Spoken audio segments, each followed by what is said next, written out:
Welcome to the Voice Coach Podcast, here for all your speaking voice training and guidance. My name is Nic Redman, and I am offering you all sorts of nuggets of wisdom on how to keep your voice in good working order and a true representation of who you are. So if you're a podcaster, presenter, actor, speaker, or voiceover artist, or a general voice geek, you're in good hands. Shall we get started?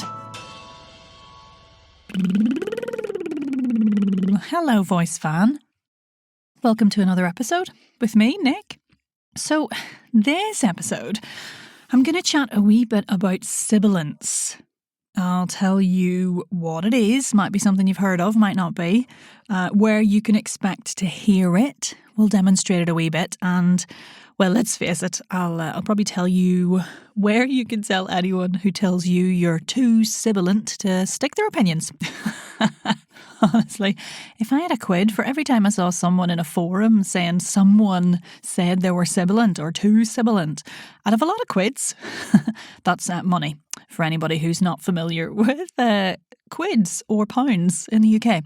Okay, look, it's not that there is never a need to explore sibilance and maybe change something or adjust something, especially on the microphone. You know, if you speak on the microphone a lot, like for podcast recording or voiceover or voice acting, it's just that for my money, sibilance is another example of those very subjective opinions based on each individual's prior relationship with and experience of that hissing quality of certain sounds. Look, we all have our misophonia triggers. I mean, I can't be in the same postcode with someone if they're eating cereal. It does my head in. But remember, take that subjective opinion, filter it with some objectivity, and decide whether the issue lies with the speaker or the listener, depending on the side of the camp that you are in at the moment. All right, jumping off my soapbox. Whoop. Sorry, I do feel the need to lay these things out before getting into the short and curlies of what it is, how to explore it, and reduce it, you know, if you really need to, because, as I'm sure you know by now, I'm here for your voice as it is, and owning that and getting that out there in the best, most free and reliable way possible. And I'm always reluctant when somebody feels that there's a voice, I hate this word, impediment, somewhere in your speech pattern. I'm always reluctant to be like, okay, well, let's change it, because clearly the problem is lying with the speaker and it's got nothing to do with the listener at all, and they're kind of weird things that they don't like to hear. And that is where sometimes people lump in sibilance along with the likes of, again, hate this phrase, a weak R and whatnot. That's that kind of really as opposed to really. Who cares as long as you can be understood? That's what I say. Anyway, I call them features, not impediments, because they're just features of your voice. So there we go. Take that one and run with it. All right, I'm really off my soapbox now. Sibilance or being sibilant. So what is it? Well, in phonetics terms, a sibilant is a fricative sound, so a sound made by friction between two articulators close together that has a higher amplitude and pitch. It's when the tongue tip or blade comes up towards the roof of the mouth and the air is forced forwards, and that's how the sound essentially is made. And it's basically the sounds S as in sausage, Z as in zebra, Sh as in shoe, and J as in measure or pleasure. In layman's terms, and the context within which it's often discussed in relation to a voice quality though, sibilance or being too sibilant is, well, it refers to the amount of hissing sound that you get predominantly on that S sound on the microphone. It comes up a lot in recorded voice because the particular frequency of the S sound can be picked up quite intensely by the microphone, depending on the kind you're using. And it basically resonates at a higher amplitude and pitch. So if we compare, for example, the S sound to another unvoiced fricative that doesn't fall into that sibilant bracket, for example, F as in frog, F, S, you'll notice the difference in pitch there. There's no physical pitch change at vocal fold level because there's no vocal fold vibration, but the quality of the S is higher in pitch. And this can really vary from person to person. You know, some people are hissier than others. It's a funny thing to say about people, isn't it? Anyway, why is that? Why are some people more sibilant or less sibilant, you know? Why does it differ so much? And why does it piss people off? Well, let's put aside the variation we can get in microphone quality, etc., because I'm sure many mic geeks out there will know certain microphones pick up and favour certain frequencies and amplitudes over others. And this is, of course, first and foremost a voice training podcast. It's not the mic coach podcast. Okay, so firstly, in terms of voice, you often get accent variation. Some accents are a little bit more sibilant than others, and that's just your accent, so no issues there. You can turn off and go and have a cup of tea. Secondly, we all have different bits and bobs, let's be honest. So like the bits that make my s are probably different in shape and size to yours. My teeth may be closer together than yours. Your tongue may be pointier than mine. All right, show off. Even like the inside of the front of the mouth, that shape there where this sound is made could be different. And that's all going to create different versions of s in terms of sibilance. Now, not only that, s is one of the sounds. I find it really funny that I keep having to say s. Maybe I should just say s. Just doesn't feel right. Sorry, where was I? So s is one of the sounds that people can make differently in terms of articulation contact. So here's a wee exploration. First one for this episode. Make your s sound, again, as in sausage, sandwich, sangria. You can see where my mind is right now. Make your s sound, close your eyes, and focus in on what you can feel touching what inside your mouth. So firstly, which bit of the tongue do you feel making contact? Is it the tip, e.g. right on the end of the tongue? Or is it the blade, so a teeny bit further back maybe? Now ask yourself this next. Is your tongue tip pointed up behind the top teeth or pointed down behind the bottom when you make your s? The tongue tip up or tongue tip down is a really good place to start when it comes to exploring sibilance. Some people make a s with the tongue tip up. I know, weird. Some people make it with the tongue tip down. I know, weird. Try making yours the opposite way, just as a wee experiment. So if you were making it with the tongue tip up, s, try it down, s. If you were making it with the tongue tip down, s, make it with the tongue tip up, s. Can you hear or feel a difference in quality? Does one, maybe sound more sibilant to you than the other? Is there more hissing on one than the other? If you've been told you've got sibilance issues, then this can be step one for exploring other options, because depending on the shape of your equipment, oh, hello, it may be less or more sibilant for tongue tip up, tongue tip down. Now, if you're a tongue tip upper and are happy there, which is fine, as is tongue tip down, in my opinion, as long as people can understand you, who cares?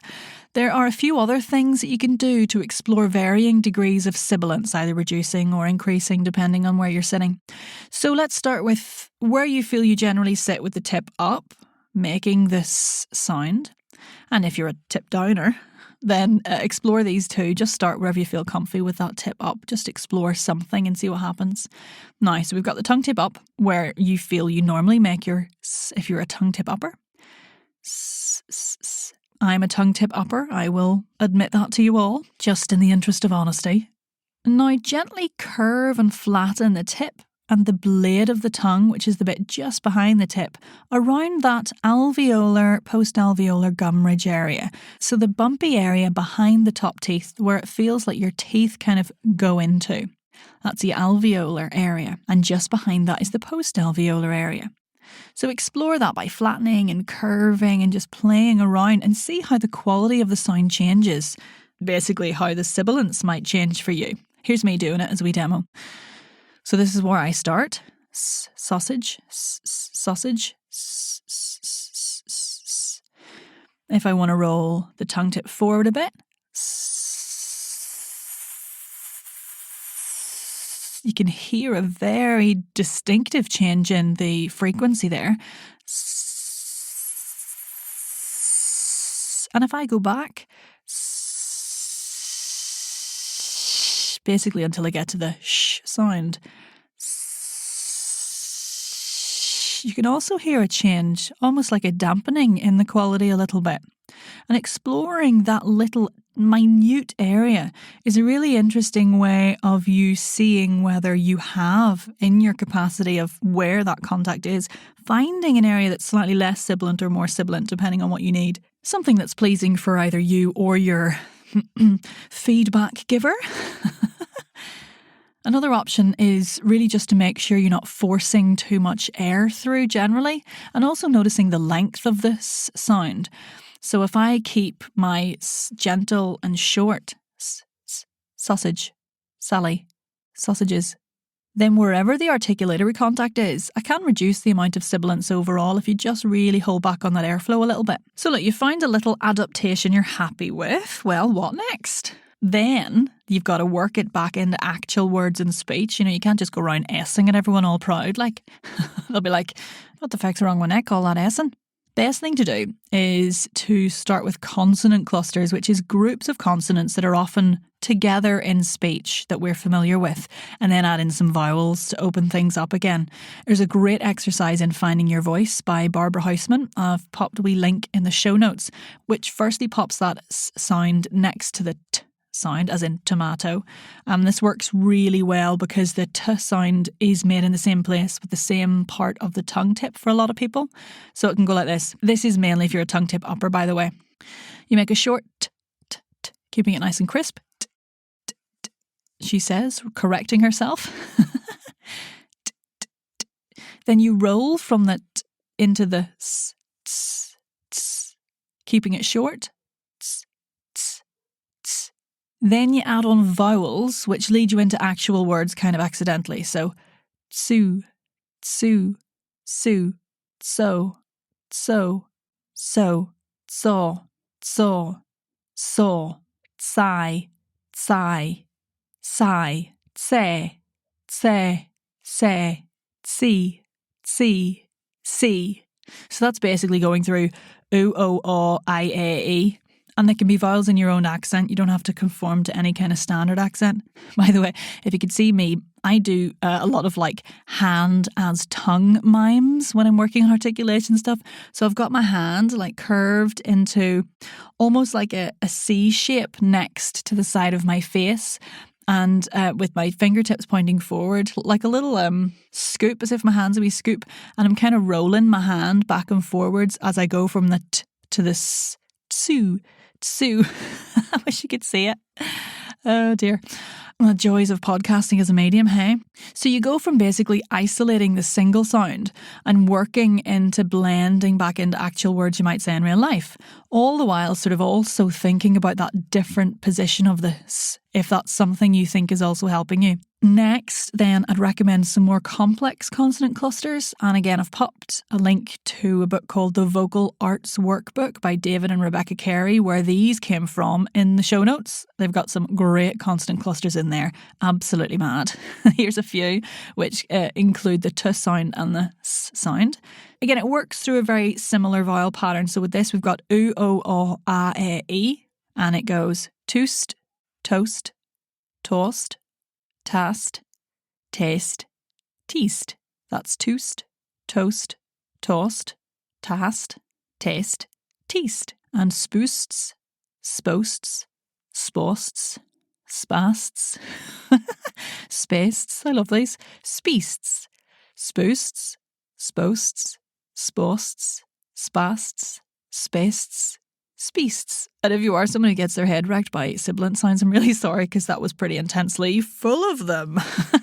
Oh, I also like sleuthed, slothed, slothed, slathed, slathed, sleethed with a little D on the end because that's quite nice for the tongue tip area too. So there you go. Just to recap, if someone says you're sibilant, ask them if they think it might be the mic first off. If they say no, say thank you and ignore them and get on with your life, or have a think about some of the following elements if it's feedback you keep getting and is making you a little bit self-conscious. Number 1, how are you making your S sound? Tip up or tip down? And with which part of the tongue? Is it the tip right on the end or the blade just behind the tip? Are you keeping the sound as short as it needs to be? Number 2, how long is that sound? And are you using a nice gentle airflow? Or does the air feel like it's being really forced through? Now look, as with all voice work, if you're implementing a change in your vocal mechanism, it's not going to happen overnight. You do need regular short bursts of deliberate practice, as it's called in pedagogy, where you're actively focusing on doing the newer habit and if you feel yourself slip back to the old habit that you're trying to affect, then you stop and you start again. But do keep all exploration fun and inquisitive and non-judgmental. Right, there we go. So links to supporting material in the show notes as usual. And thanks to some people who fed back about how useful they've been finding the show notes. I'll make sure I keep a lot of stuff in there as and when it's needed. So you hear about my influences and the stuff that makes its way into my practice.